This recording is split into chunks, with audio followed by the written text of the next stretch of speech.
From Hollywood, it's time now for Edmund O'Brien as... Johnny Dollar. Mr. Dollar, my name is Ed Best. I'm in the investment department of the Financial Surety Company. Oh, sure, I've worked for the company. Yes, Bruce Hardwick told me about you. I have something I'd like to have you look into. What is it? Briefly, a few years ago, we bought controlling interest in the Stanley Springs Company, an organization in the Southwest that deals in cotton, has a couple of gins. I just got a letter from out there to the effect that behind the scenes, the company is carrying on illegal traffic across the Mexican border.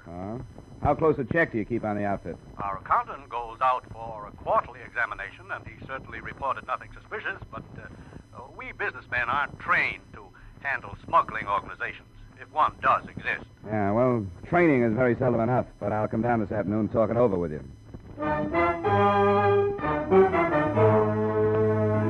Edmund O'Brien in another adventure of the man with the action-packed expense account, America's fabulous freelance insurance investigator. Yours truly, Johnny Dollar. And as his special guest this evening... Yours truly, Olga San Juan.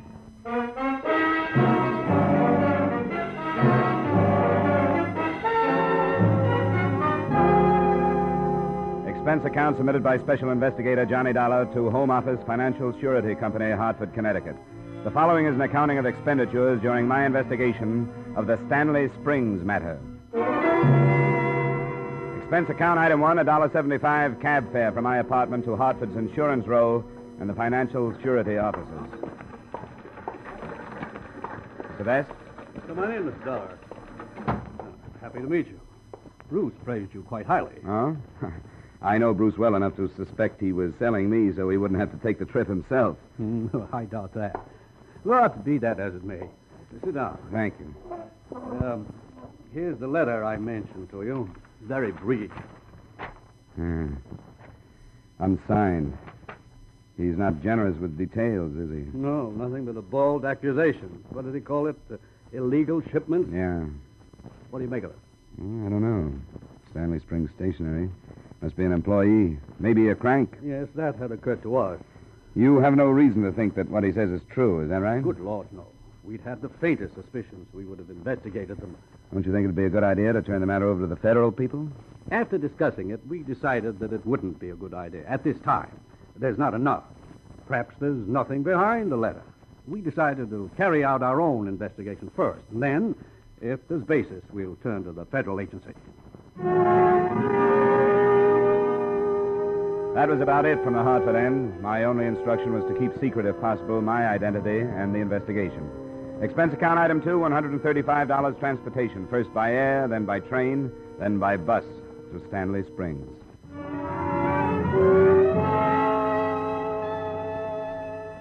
I arrived there late in the afternoon, and at first I couldn't see the true character of the town. It was dusty, set in a depression of the desert that's called Stanley Springs Valley.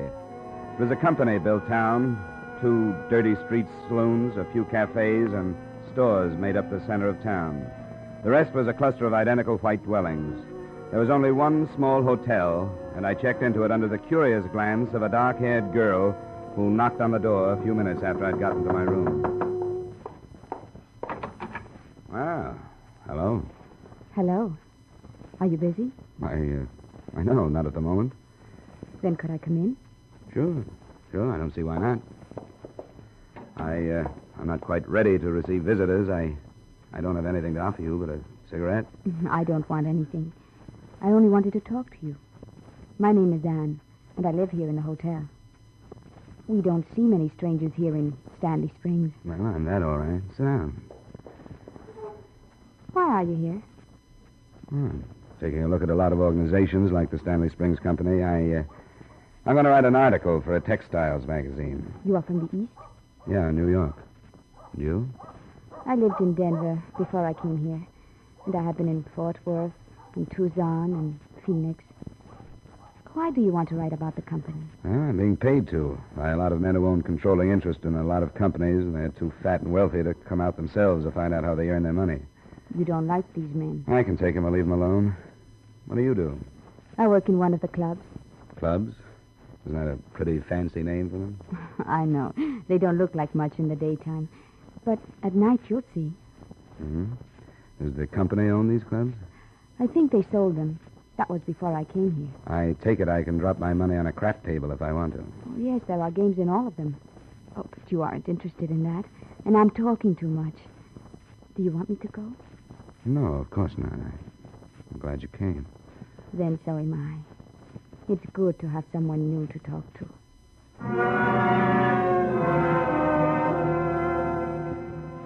She stayed about an hour, long enough for me to learn, among other things, that her name was Anne Salava and that she sang. It seemed to me then that she, as well as I, was leaving things unsaid. And I wondered if her warm, friendly, and seemingly honest approach wouldn't be a good method of learning why any stranger dropped into Stanley Springs.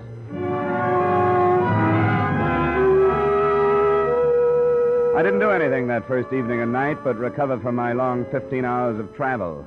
The next morning, I started out on the only lead I had, the unsigned 2-sentence note on company stationery. There were 3 men in the Stanley Springs office when I got there. One of them was Norman Stager, the manager.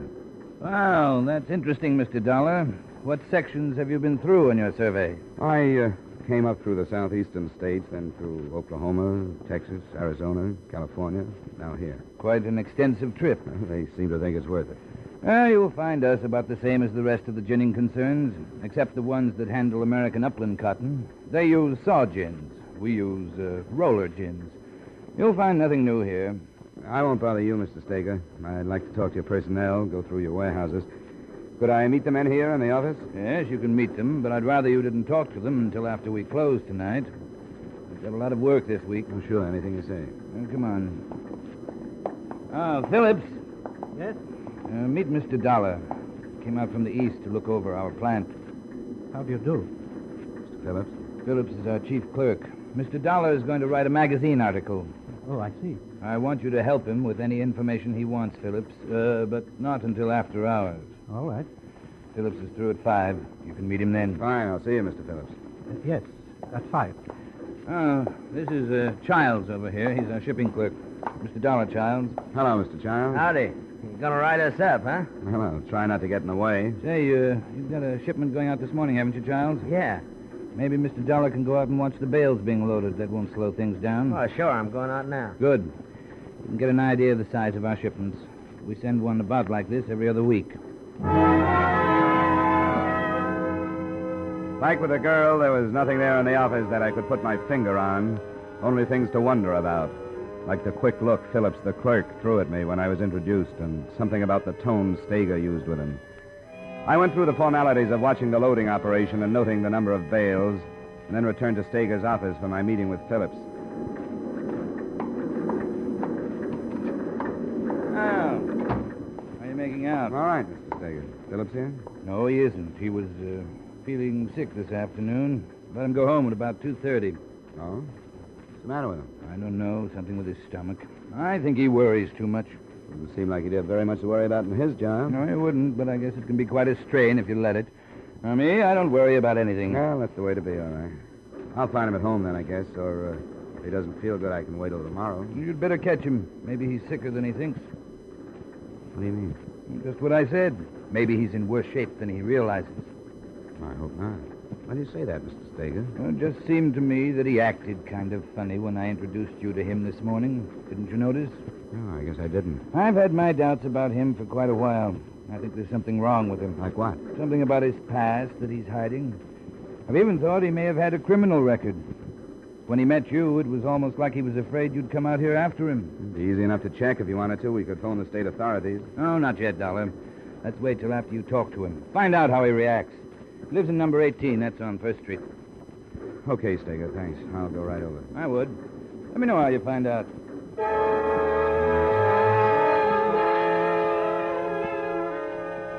I was almost positive then who'd written the note, and that there was something behind it. I banged on the door of number 18 for a reasonable length of time and then forced my way in. Phillips wasn't there, and according to some unwashed dishes, hadn't been there since breakfast. I found only one thing that pointed someplace, a photograph of the girl, Anne Salava.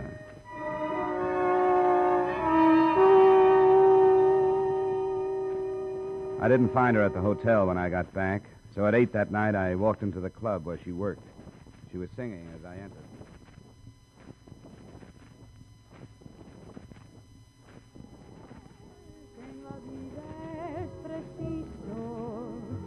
saber esperar y callar, para al cabo arrancar lo que siempre anhela el corazón.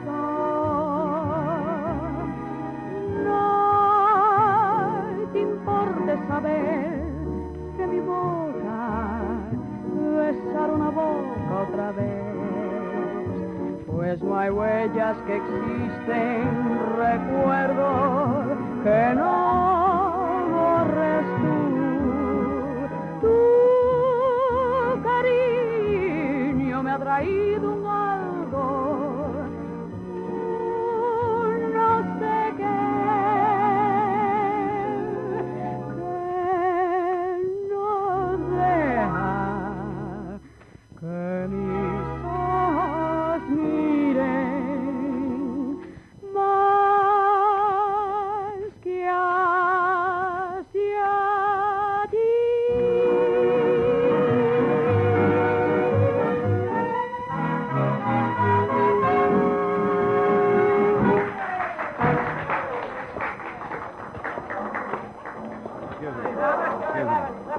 Oh, Anne.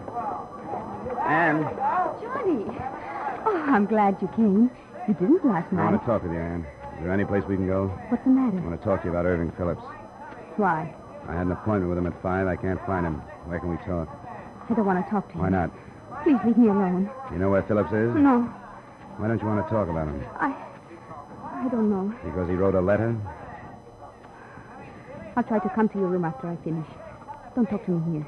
It will be about 4. All right. I'll wait for you.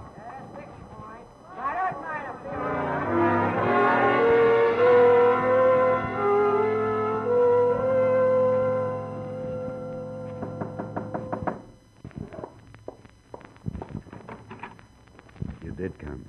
I wondered if you would. Who are you? I think both of us would have been better off if there hadn't been any deception. You came to my room yesterday because you were expecting somebody to show up from the east. Isn't that right? Who are you really, Johnny? Well, who did Phillips write the letter to? You were sent here by the owners of the company? Yes, that's right.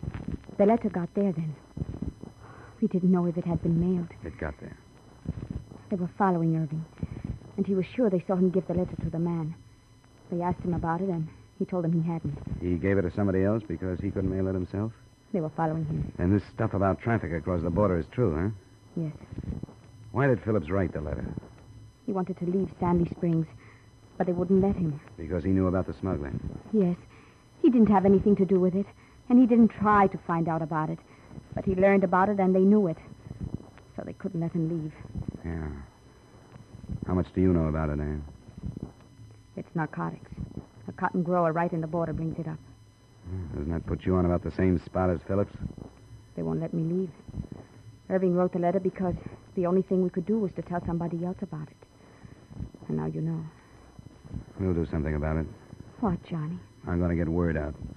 I'm going to call the nearest Treasury Department office. Oh, no, Johnny. This is Stanley Springs. The company owns everything, and Steger has thought of everything. There's only one telephone in town. That's in the company office. Well, then I'll have to use that one, I guess. You go back to your room. I'll get word out some way. It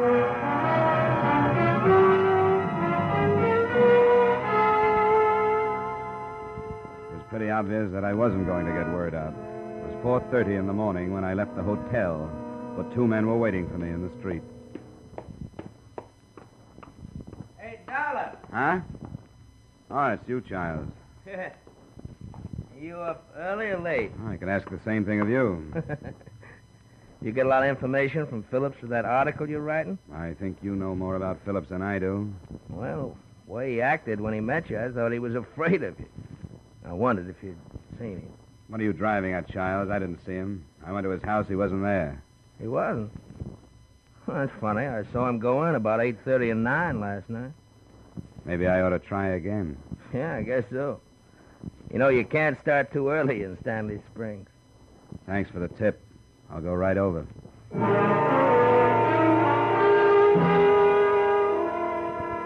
I figured it for a cat and mouse game. They wanted me to find Phillips, and I did. Phillips was dead from a bullet wound in his temple. The .38 revolver was still held in his right hand. Except Except for one completely worthless bit of evidence, Irving Phillips' death was apparently a result of suicide.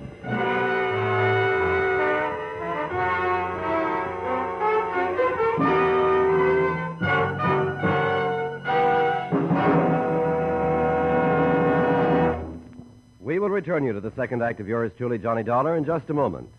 There have been some changes made, and it's faster, it's funnier, it's got new life and a brand new punch because Jan Murray's taken over. What show is this? Why, CBS's Saturday night musical quiz, Sing It Again. That hour of melody, mirth, and money that's heard on most of these same CBS stations. Yes, Jan Murray is your new host. Alan Dale, Judy Lynn, the Riddlers, and Ray Block are your music makers. And there are still loads and loads of cash for identifying the phantom voice. Be sure to hear the new Sing It Again, starring Jan Murray, tonight on CBS. And now with our star, Edmund O'Brien, we return you to the second act of yours truly, Johnny Dollar.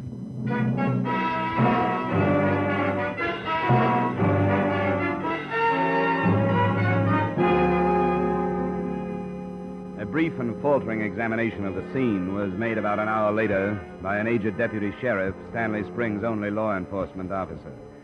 He didn't ask for a statement. I didn't offer one because I knew it would be useless. I watched the removal of Phillips' body, and then with Childs and the other man following me, I went back to the hotel.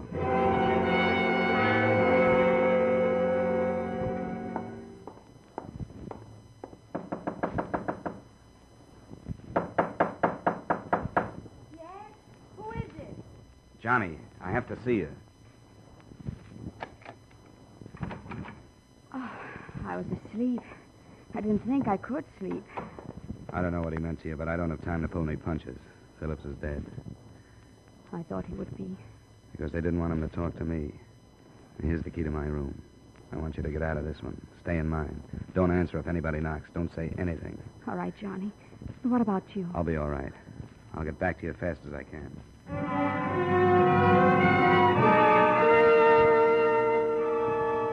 With the two men still tailing me, I found an early cafe and spent some time over coffee.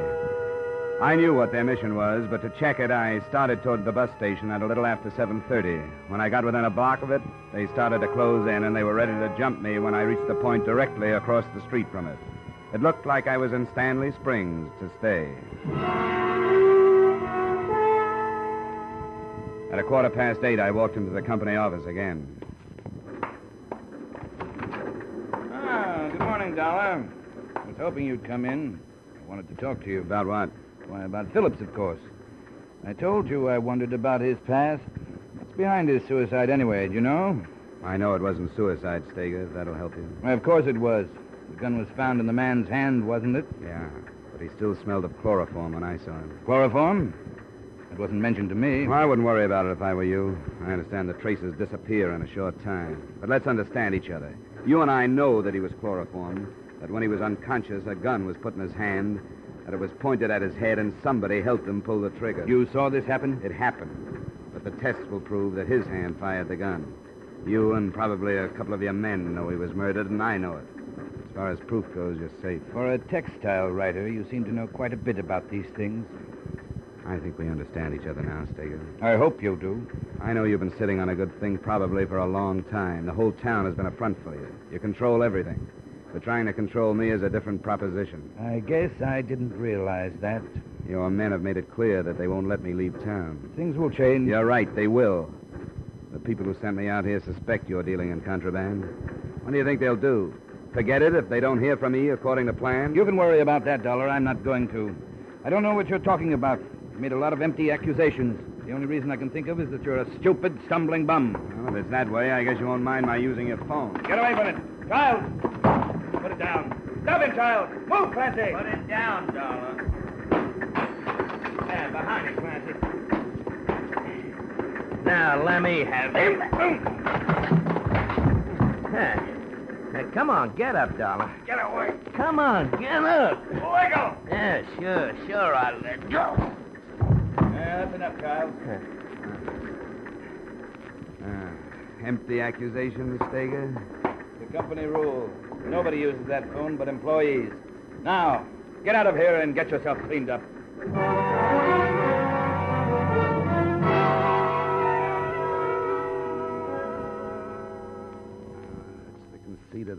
What's worst of all, Anne, he's been toying with me ever since I got here, leading me around, showing me the murder he committed because he knows he'll get away with it. Oh, please sit down, Johnny, so I can put something on your face. I know what he's doing, and I can't stop him. I think this will hurt. Oh, is it very bad? It's all right. He's going to hold me here until he gets rid of the narcotics evidence. And then there won't be a thing I can prove against him. Oh, wait, Johnny. Your forehead.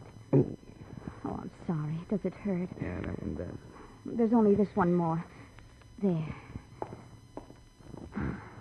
You aren't very pretty now, Johnny. Come here. Yes. How can you be so calm about this? Aren't you afraid of them? I have been afraid of a lot of things. What things? I don't want to talk about them, Johnny. I have made my life the way it is. I didn't have to come to Stanley Springs. Okay, we'll leave it at that. Why do you want to know about me? Well, it's been less than 24 hours, but it seems like I've known you for a long time. I know. I guess meeting like this in trouble does that sort of thing to people. I have heard that life goes very fast when there is danger. Oh, you haven't slept, and you should. Do you want me to go? No. I don't want you to go, not for a while. All right, Johnny. I've been trying to think what this day would have been without you. If I've helped you, I'm glad. Only a few times in my life when I've been driven to the point where I could kill a man. I reached it today when Steger and his men kicked me out of that office. I think if you hadn't been here, I would have gone back to it. Oh, I think it would be better if you forgot all about that. Forgot it? I'm afraid that's a luxury that's not allowed me. I'm not paid to forget. Even for a little while? I'll only stay for a little while. You haven't slept, and you should. But tell me about yourself. Where you live. I've wondered so many things about you. That was the last time I saw Anne Salivar. She stayed an hour, maybe less. When she'd gone, I slept.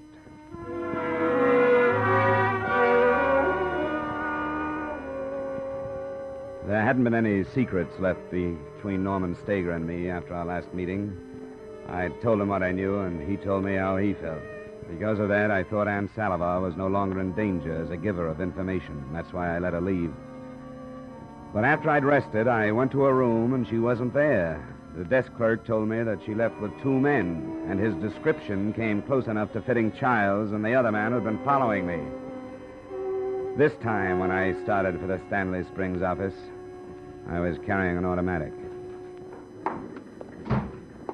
Well, Mr. Dollar, I thought you'd had enough out of this office. That's just why I came back. Where is she? Who? Look, the time for tossing words around is gone, Childs. Where is she? You know that gun don't make you mayor of this town. If you use it, you'll be cut down before you can move 100 yards. I won't have to use it if you tell me where she is. I don't know what you're talking about. Where's Steger? He's out. Where? I don't know. Where, Childs? I don't know. You took her out of the hotel. The clerk told me that. Where'd you take her? What did you do with her? I don't know what you're talking about. Understand this, Childs. I'll kill you if I have to. Now, where is she? I don't know. Where is Steger? He's out in the warehouse. Which one? Number 3. Take me out there. No, I won't. No, wait. Now, take me out there. Take me out there or I'll kill you. I mean that. All right, I'll take you out there.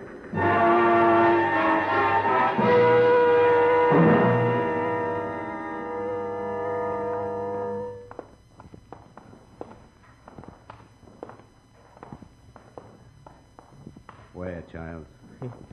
He said he was coming here. Don't play with me. Don't tell me anything but the truth. I'm not. He said he was coming here. Steger! That you, Childs? Yeah, What do you want? it's Dollar. Where is he? I'm here, Steger.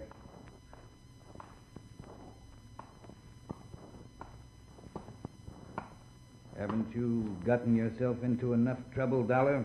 Yeah, plenty. What's the matter with you, Charles? He hit me with a gun. You're liable to find yourself in prison, Dollar. Do you know that? I've thought about it. Armed assault? That's a felony, I believe.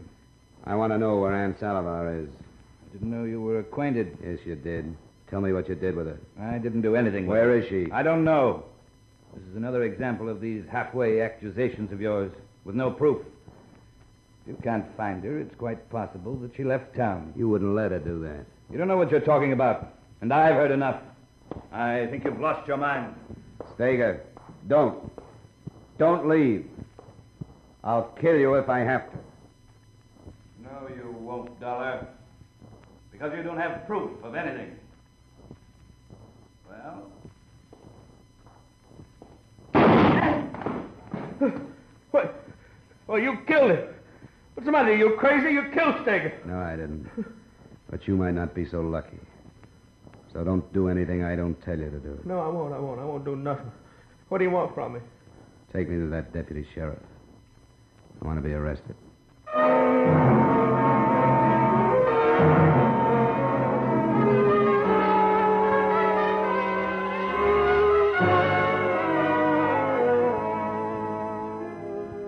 Expense account item 3, $100 retainer for a lawyer in Farmington, the county seat. Ann Salivar was found in the building where she was being held, and she was released.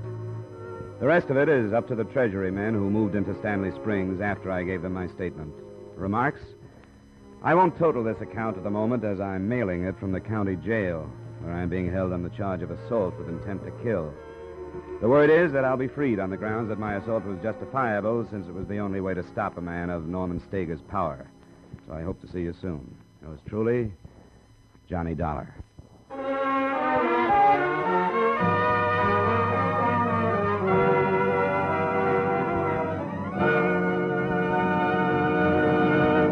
Yours truly, Johnny Dollar, stars Edmund O'Brien in the title role and is written by Gil Dowd with music by Wilbur Hatch. Edmund O'Brien's special guest this evening was Olga San Juan. Featured in tonight's cast were Ray Hartman, Bill Conrad, and Herb Butterfield. Yours truly, Johnny Dollar, is produced and directed by Jaime Del Valle. This is Dick Cutting inviting you to join us next week at this time when Edmund O'Brien returns as... Yours truly, Johnny Dollar.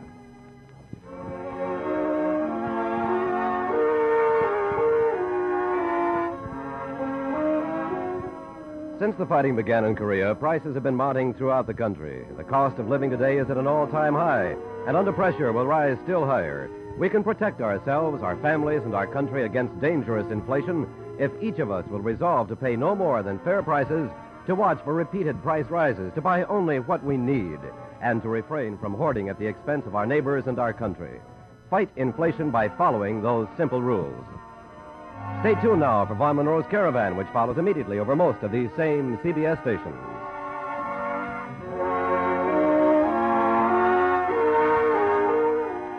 This is CBS, where you laugh at Jack Benny every Sunday night, the Columbia Broadcasting System.